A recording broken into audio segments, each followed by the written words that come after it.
Okay, in our last class, we talked about the informal definition of limit and what the limit actually means, and three methods to evaluate the limit. Right? In our last class, we talked about numerical method, graphical method, and algebraical method to find the limit. And in today's class, we will focus our attention on continuity, on the concept of continuity. Okay, this is the second part of section 2.1. And generally speaking, in day-to-day life, when we say continuity of a function, then people have some idea that it's a function that doesn't have any break or jumps in it, or we can draw its graph without lifting the pen from the paper, something like that, right? But the mathematical definition involves three conditions. Okay, so mathematically speaking, continuity means it's a function f of x is continuous at x equals a if the following three conditions are satisfied. So condition 1, f of a is defined and limit exists, and the functional value from the first condition and the limit value from the second condition are equal. If the function satisfies these three conditions, then we call that function is continuous at that point. An alternative definition is that a function is continuous if it satisfies this condition. So limit x tends to a minus, which is left-hand limit, equals to right-hand limit, equals to the functional value. So as a matter of fact, this definition involves all of these three conditions in it. Okay, so condition 1 means this f of a is actually defined, and then condition B is actually the limit exists, which means left-hand limit and right-hand limit must be equal. Then only we say that the limit exists, and they must be equal with the functional value. Okay, you can use either this definition or this definition. Now, let us look at one example, what I mean continuity and continuous and discontinuous function at a certain point. So when you look at this graph, you can say that this function is discontinuous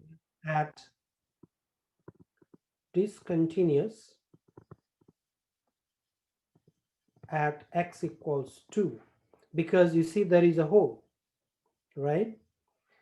And also this function is discontinuous at 3 and also at 4. So these are the 3 points. At 2 there is a hole, at 3 there is a jump, we call it jump discontinuity. At 4 there is a hole, therefore we call it removable. By the way, when there is one point of discontinuity, we call it removable discontinuity. When there is a jump like this, we call it jump discontinuity. Okay, so these points, I mean the function is discontinuous at those 3 points, but for different reason. This function here at x equal to discontinuous because the functional value here, if I say f of 2, which is actually 1, okay, f of 2, when x is exactly 2, the y value is 1. But if I say limit x tends to 2, when x is close to 2, your left hand height and right hand height both are equal to 2. So the limit is 2. So because 1 and the second conditions are not equal, so the function is discontinuous. Okay, mathematical way of showing that the function is discontinuous at x equals to 2 is look at those three properties. if the function does not satisfy any one of the three properties that we discussed earlier, we call it the function is discontinuous at that point. Now let us look at x equals 3, what happens. When x equals 3, then your left-hand limit, okay, your functional value is f of 3 when x equal to 3, this is actually 2. The second point is the limit, because the limit does not exist. As you can see, your left-hand limit is 2 and your right-hand limit is 1. So the limit x tends to 3, f of x does not exist. So therefore, it actually failed the second condition. In the previous case, it failed the first condition. In the second case, it failed the second condition, okay? So the function is discontinuous. In the same way, we can look at 4. So far, we talk about two different type of discontinuity. One is called removable discontinuity. What is that? A discontinuity is removable if we could remove the discontinuity by redefining f at a single number. So at a single point, the function is discontinuous at single point at x equal 2 and x equal 4. We call it removable discontinuity. And here at 3, it is jump discontinuity, okay? In the same manner, the infinite discontinuity would be, for example, if you have a function like this, you can say that this function f of x has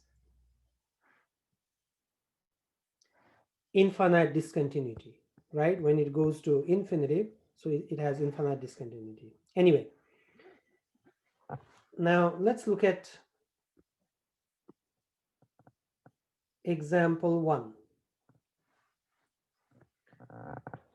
Below the graph of a function f is given at which numbers is f discontinuous and why. So just by looking at the graph, I think you can tell me that the graph is discontinuous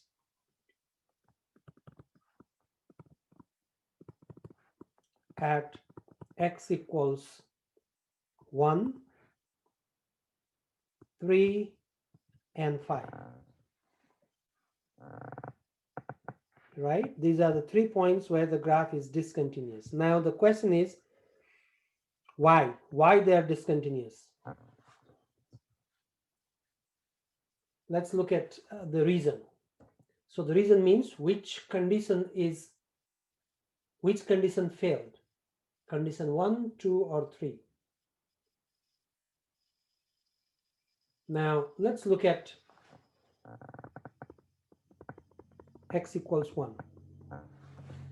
At x equals 1, the function is discontinuous because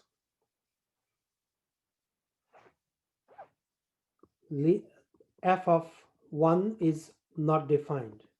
Okay, the first condition, f of 1 is not defined.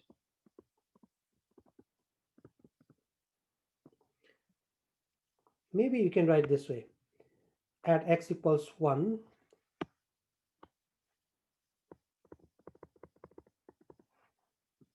f of 1 is not defined. Means it failed the first condition. Failed first condition. Now at x equals 3, you see the limit. Left-hand limit and right-hand limit are different. So limit x tends to 3, f of x does not exist. Or you can write D and E. So the condition 2 failed the second condition.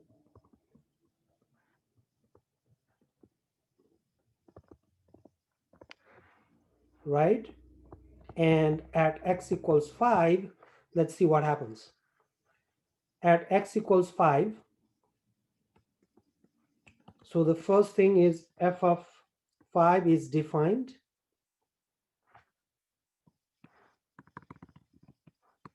f of 5 is this. Let's say this is my b, and the limit is a. Okay, so in this case, your functional value and the limit. Functional value means this right here. That's the height. Okay, that's the functional value. But the limit of this function is this. So they are not equal. So that means it failed the third condition. It is because at x equals 5, f of 5 is not equal to limit x tends to 5 f of x. That is the reason. So it failed third condition. Okay, so the function is discontinuous.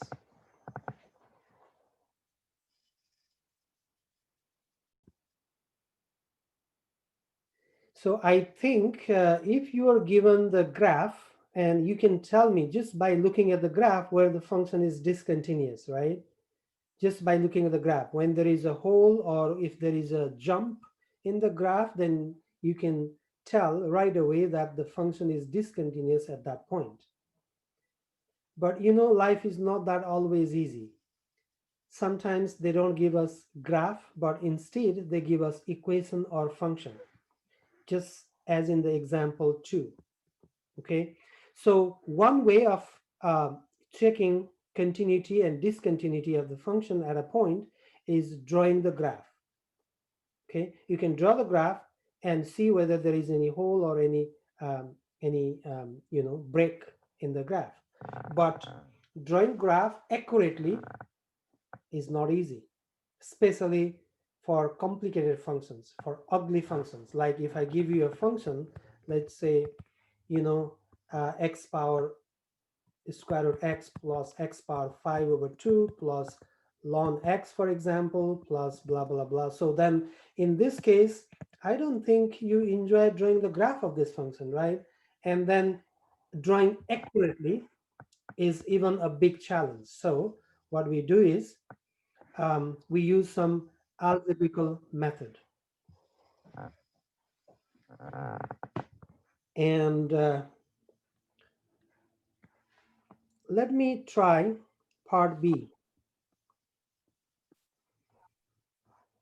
In part B, remember the question is discuss the continuity of the function at the specified point. So we want to check the function f of x. Let me just copy that. At x equals -3. What happens, whether the function is continuous or not at that point. Now, what I want you to do is check the 3 conditions, okay? Check 3 conditions. Condition 1, the functional value f of -3 equals -3 square minus 9 over -3 plus 3, which gives me 0 over 0 undefined. Keep in mind that in step 1, if you want to calculate the functional value, you are not allowed to do any algebraical manipulation. Okay, for this step,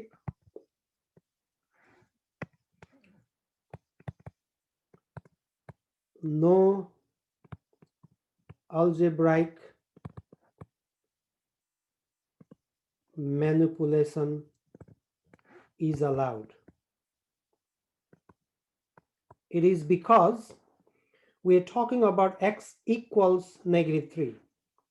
Okay, exactly equal to -3. So this is undefined. And if we are talking about the limit, yes, we can do the algebraic manipulation. We can actually factorize and cancel the factor. But when we are talking about functional value, x means x equals -3. It's not like x is approximately -3. Okay, so just keep that in mind. So it failed the first condition. Okay, failed first condition. So f of x is not continuous, or not continuous means discontinuous at x equals -3. That's how we can do. Let's try part C, and then you will try part A on your own, okay? In part C, f of x equals x squared minus 9 over x plus 3, and we want to test whether this function is continuous or not at x equals 3. That means, again, we have to check those three conditions, okay? Check three conditions. Condition 1, f of 3. No algebraic manipulation is allowed. No factorization, nothing. Just put the value directly. 3 squared minus 9 over 3 plus 3. That's going to give me 0 over 6, which is 0. Condition 2, find the limit. So limit x tends to 3, f of x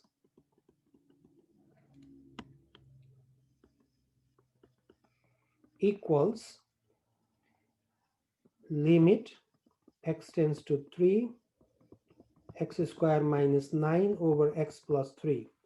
Now, you already know how to evaluate the limit from the previous class, okay?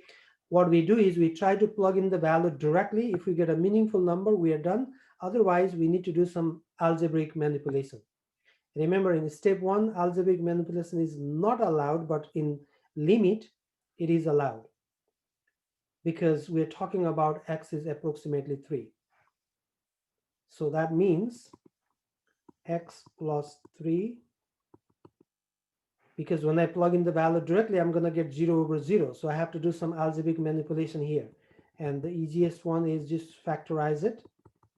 And then, okay, I need to write the limit here. And so this cancel out. And now plug in the value, you're going to get 3 minus 3, which is 0. Now the condition 3 is, you know, this and this are equal. 1 and 2 are equal, okay? So that means 1 equals 2. In other words,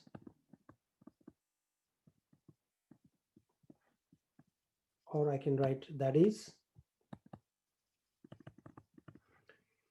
f of 3 equals limit x tends to 3 f of x. They are equal.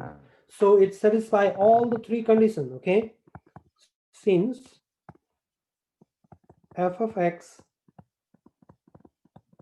satisfied all the three conditions, f of x is continuous at x equals 3. That's how we do.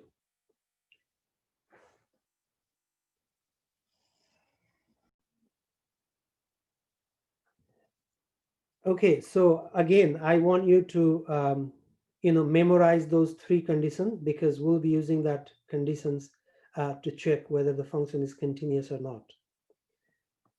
Okay, try to memorize. Now let's try this example 3 quickly. It's very similar to example 2, but let's try one more just for fun. Okay, so here the function is given, and we want to test whether the function is continuous at x equal to 0 or not, and whether it is continuous at x equal 1 or not. So that means it has basically two questions, okay?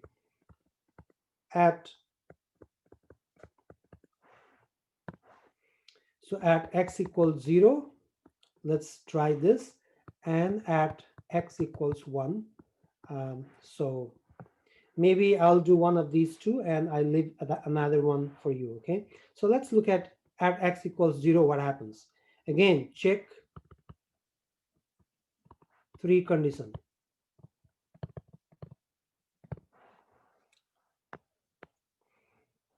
So the condition 1 is f of 0.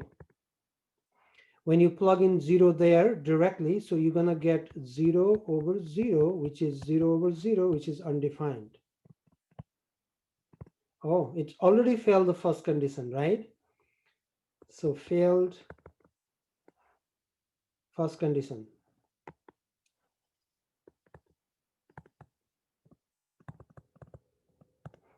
So f of x is discontinuous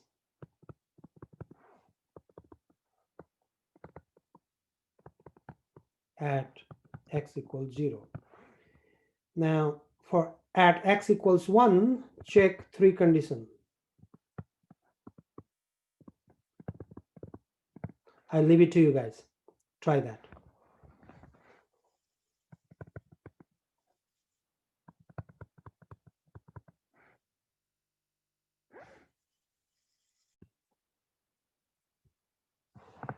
Okay, I think you guys have time to work on this one, and let us check the answers just in case if you want to, if you're wondering what are the process here, what is the answer, what is the solution.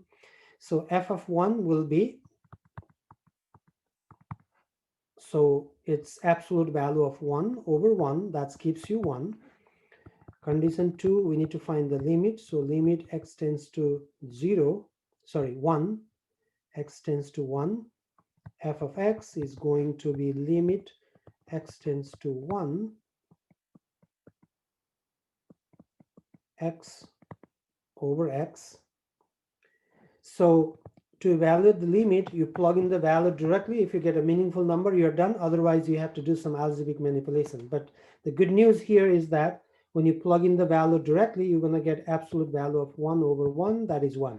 Now we see that clearly condition 1 equals condition 2, right? They're equal. And so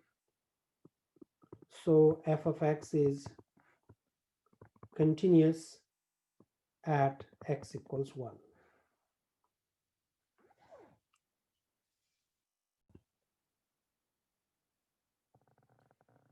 Okay, some properties of continuity. Okay, if two functions are continuous on the same interval, then their sum, difference, product, and quotient are continuous on the same interval, except for values of x that make the denominator 0. What it means is, let's say I have a function f of x continuous on the interval ab, and let's say g of x is also continuous on the interval ab, for example. Then in that case, what I can say is that f of x plus g of x, okay, the sum of this continuous on the interval ab. That's what it means. Same thing with difference. You know, this function f of x minus g of x will be continuous on that interval, and so on. That's the property of continuous functions. Now, example of some continuous functions. Try to remember this, okay? A constant function is continuous for all x on its domain.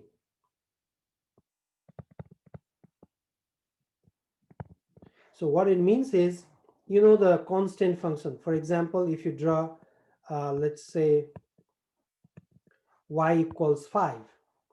Y equals 5 is a constant function, okay? Let's say this is your 5, this is your 10, and so on. And if you want to draw the graph of this function, you're gonna get this. So this line will have no break, no jump, nothing, no hole. This is continuous everywhere. That's what it means, okay? So because the domain of this function is negative infinity to infinity, that means this function is continuous on negative infinity to infinity. For integers c greater than 0, f of x equals cx is continuous for all x. Suppose you have a function, let's say y equals x. And if you draw the graph of that function, it looks like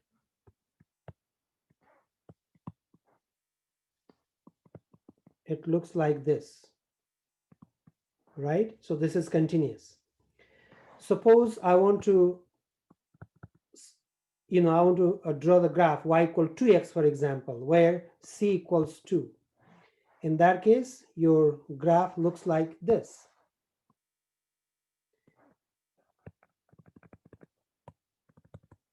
This is also continuous. There is no hole, nothing, no break. That's what it means. Okay. So for integer f of x equals c of x is continuous for all x on its domain. In the same manner, a polynomial function is continuous for all x on its domain. A rational function is continuous everywhere on its domain. And root functions, something like that, also continuous everywhere on its domain. Just keep that in mind. Now let's look at example 4.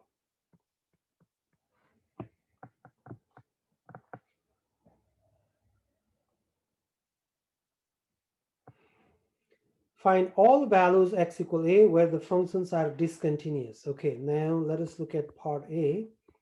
F of x equals, let me just copy that question. Now this is a root function, and what we said is that root function is continuous everywhere on its domain. Now we need to figure out what is the domain of this function first. Recall from your pre-calculus or high school, what is the domain of f of x? Minus 5.3. Yes, exactly. So what you do is, you see, if there is a square root, then there should be no negative number inside. So the domain is 5x plus 3 must be greater than or equal to 0. It cannot be negative. Remember, if you have negative, let's say negative 4 square root, this is not a real number, okay? So negative inside the square root means it's not a real number. Therefore, so the domain of the function is it must be 0 or more. It gives me x must be greater than or equal to negative 3 over 5. So f of x is continuous on its domain, means the function is continuous here when x is greater than or equal to negative 3 over 5. It is continuous. Our goal is to find where the function is discontinuous. Okay, now what we notice here is that f of x is continuous for all x greater than or equal to negative 3 over 5. Therefore, so f of x is discontinuous for just the opposite, right? For x less than negative 3 over 5. So it means like if I draw a number line and suppose this point is negative 3 over 5, and so what we notice is that the function is continuous on that side. So this side it is continuous. X is greater than or equal to. Therefore, this side it should be discontinuous. All right, that's what it is. Now let's look at one more. Let's say part C. Let me just copy that question. X plus 3 divided by x times x minus 2 and 3x plus 2. Now this function is, because this is a rational function, right? So we know that, look at here, rational function is continuous everywhere on its domain. This is what we said earlier, on its domain. So what is the domain of this function? It is continuous everywhere on its domain. So let us calculate the domain for these functions, okay? Domain of f of x in this case is, the denominator cannot be 0. So that means x times x minus 2, 3x plus 2 is not equal to 0. That is the domain. So that means the function is continuous for this. Therefore, the function is discontinuous. So f of x is discontinuous for x, x minus 2 and 3x plus 2 equal to 0. Because when the denominator is 0, the function is undefined. That is actually the condition 1 failed, because our goal is to figure out where the function is discontinuous. So as soon as the denominator is 0, the function is undefined, which means it is discontinuous, right? So what it means is, now you can figure it out, x equal to 0, x minus 2 equal to 0, 3x plus 2 equal to 0. So from here we got x equal to 0. From this one we got x equals to 2, and this one we got x equals to negative 2 over 3. So the function is discontinuous for that. Now sometimes the questions may ask you to write the discontinuity in interval notation. Okay, if you want to write in interval notation, what it means is, in interval notation you have, how do you write that in interval notation? So this is actually from negative infinity. Look at the number line here. Okay, so I'm going back to part A in order to write the answer in interval notation. So the function is discontinuous on this part, which means from negative infinity to negative 3 over 5. This notation is called interval notation, and a lot of time you are required to write your answer in interval notation. Keep that in mind. Now let us look at how to write interval notation for this one. So what we said is that, oh, well, for this part C, there is no interval notation. It's just like only the function is discontinuous only at those 3 points.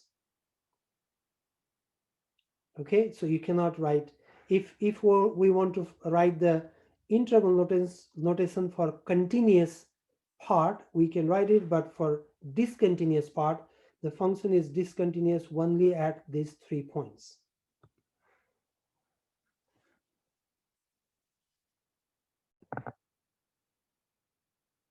Okay, so for part B, you told me that the answer is x equals negative 2. So the function in part B, this function is discontinuous when x equals negative 2. But looking at part D, now think about what is the domain, because this is an exponential function and it is continuous throughout its domain. Okay, the function is continuous on its domain. Now the question is, what is the domain of this function? Let us look at that. So recall from your high school or pre-calculus. So domain of f of x in this case is, you know, the exponential function, the domain is negative infinity to infinity. That is the domain. So the function is continuous from negative infinity to infinity. Now our job is to find out where the function is discontinuous. So since f of x, which is exponential function, is continuous on its domain negative infinity to infinity, f of x is discontinuous nowhere. Okay, the function is always continuous, by the way. Okay, now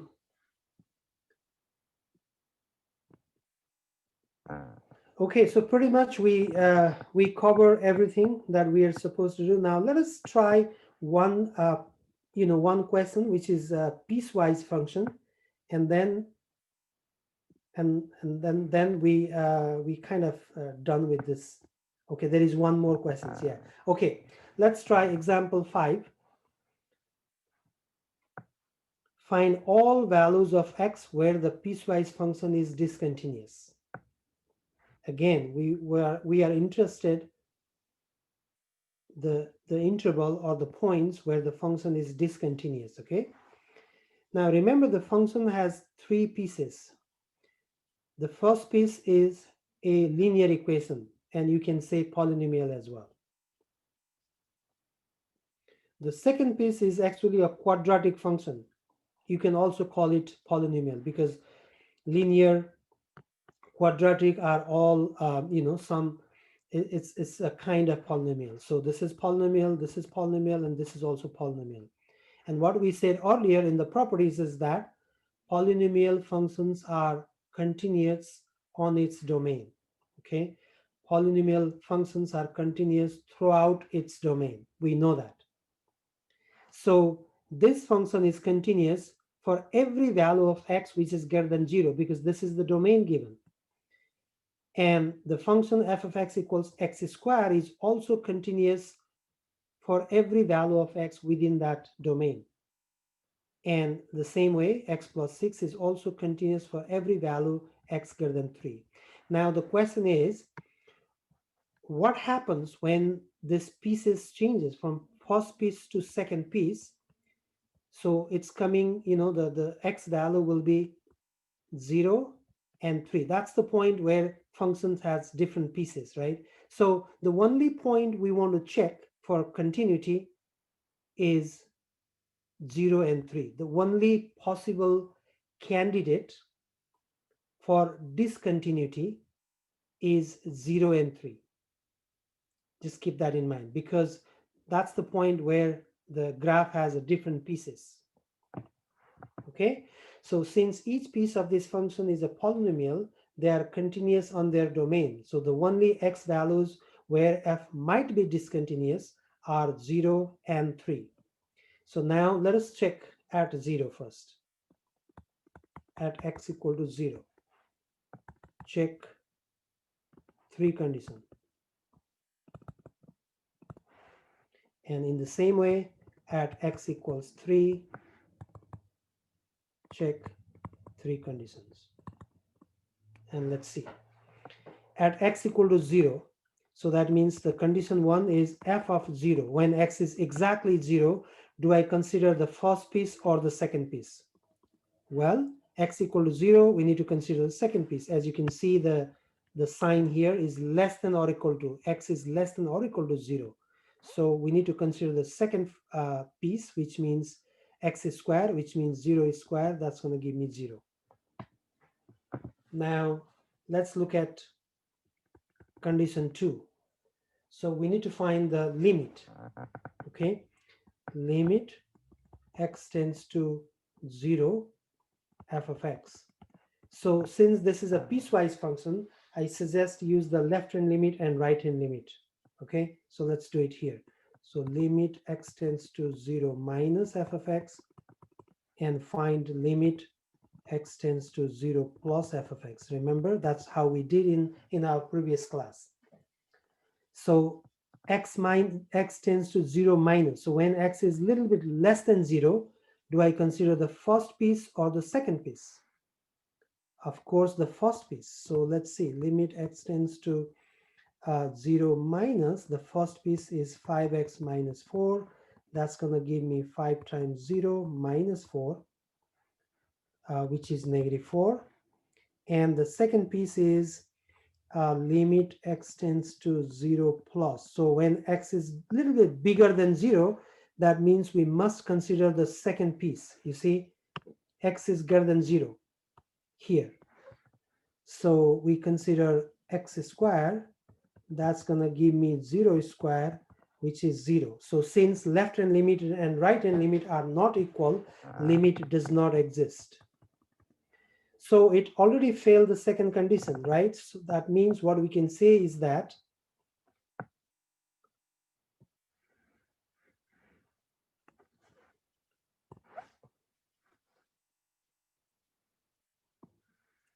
the function is discontinuous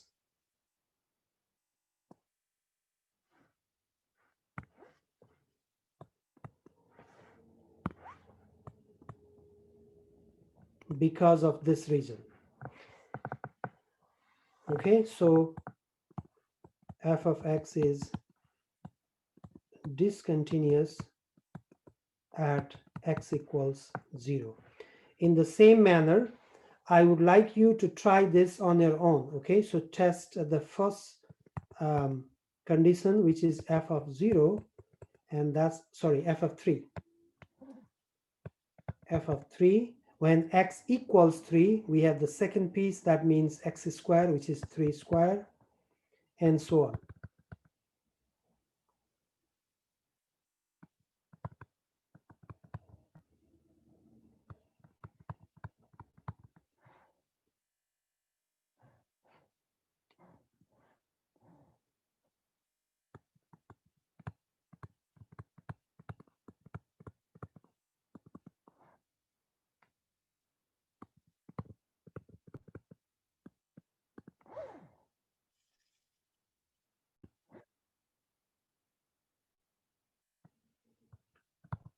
So the right hand limit in this case will be limit x tends to 3 plus. X is a little bit bigger than 3, which means we need to consider the third piece, which is x plus 6. That's going to give me 3 plus 6, which is 9. So since left hand limit and right hand limit are equal, the answer is, the limit is 9 because of this. Now the third condition, the first equals second, right? So first and second are equal. So f of x is continuous at x equals 3. Therefore, your final answer is going to be the only point the function is discontinuous is at x equal to 0. So hence f of x is discontinuous at x equal to 0. That's it.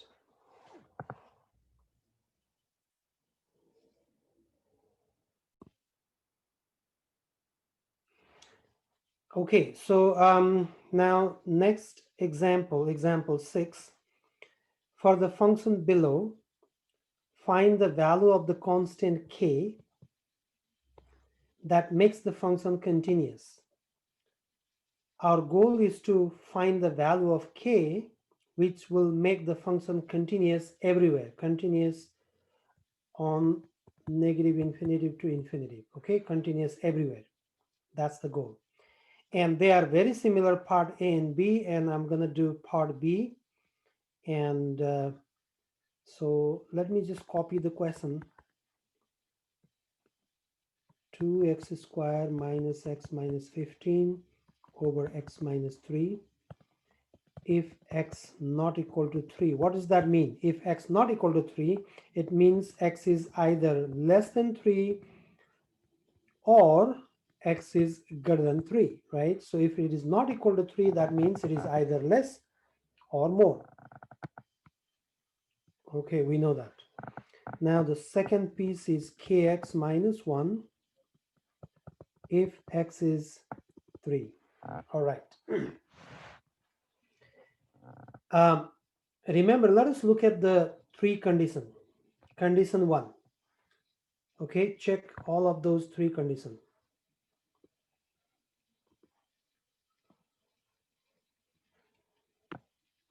First of all, remember the first piece is a rational function, which is continuous everywhere on its domain.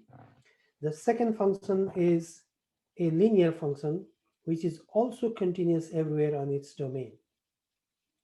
So basically, we need to check, the point that we need to check is what happens at x equals 3. Okay, when there is one piece, there is another piece.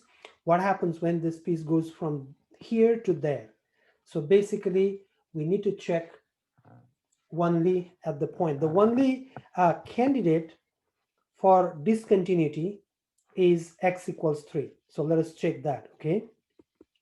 Here, we need to test only at x equals 3. Check the three conditions.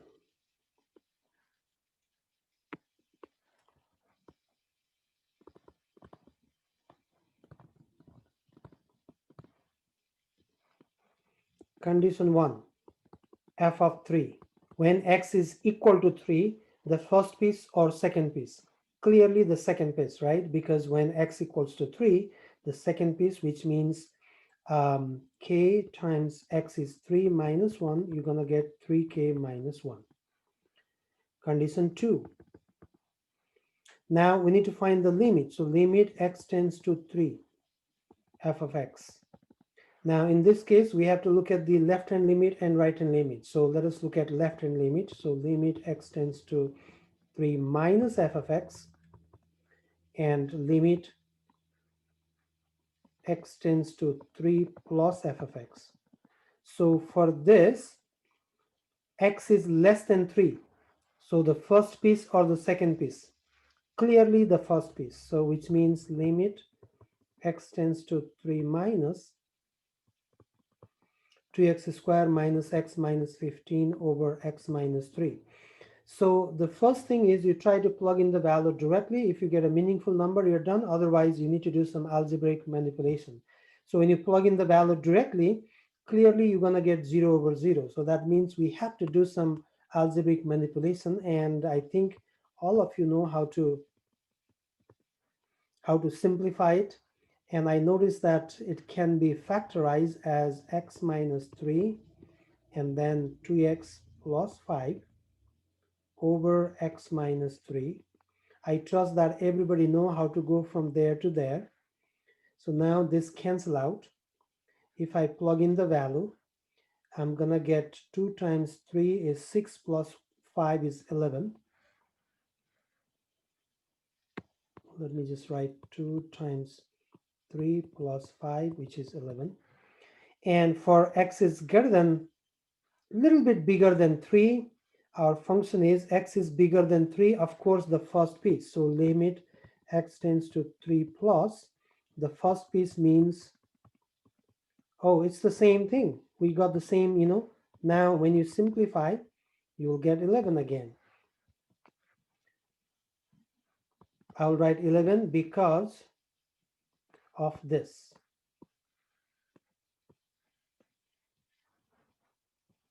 Okay, because of this. Now, for the function to be continuous, 1 must be equal to 2. What that means is, 1 is 3k minus 11 must be equal to 11. Sorry, minus 1. Not 11. Minus 1 equals to 11. That gives me k equals 4. Okay, so k equals 4. So the function is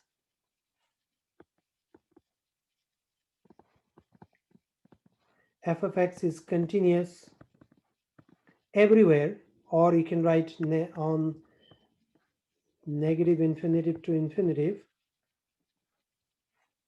for k equals 4. That's it. So we're done with the with this section 2.1, continuity.